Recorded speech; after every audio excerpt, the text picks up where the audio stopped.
Dans les vidéos précédentes, nous avons exploré l'apprentissage supervisé. L'apprentissage supervisé est le mieux adapté aux problèmes où il existe un ensemble de points de référence disponibles ou une vérité terrain avec laquelle entraîner l'algorithme. Mais ces données ne sont pas toujours disponibles. L'apprentissage supervisé est utile dans deux domaines principaux, les modèles de classification et les modèles de régression. Les modèles de classification sont utilisés pour les problèmes où la taille ou la variable de sortie plutôt peut être catégorisée telle que oui ou non, ou réussite ou échec. Ils sont utilisés pour prédire la catégorie des données. Par exemple, on fournit à une IA un ensemble de données de formation d'images d'animaux où chaque photo a été pré-étiquetée comme chat, koala ou tortue.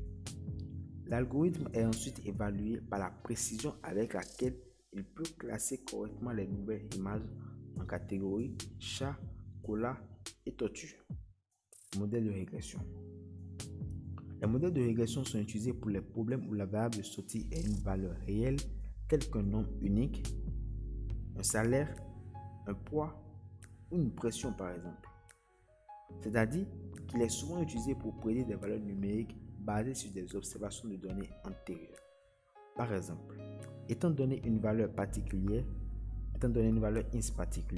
quelle est la valeur attendue de la variable y? Certains des algorithmes de régression les plus connus comprennent la régression linéaire, la régression logistique, la régression polynomiale et la régression de crête. Il existe des applications très pratiques des algorithmes d'apprentissage supervisé dans la vie réelle.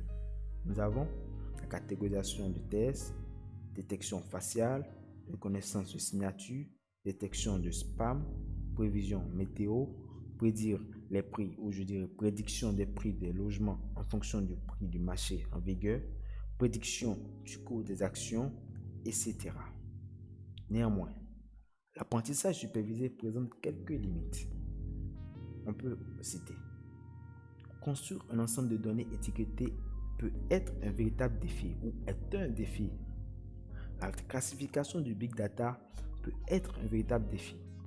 La formation à l'apprentissage supervisé nécessite beaucoup de temps de calcul.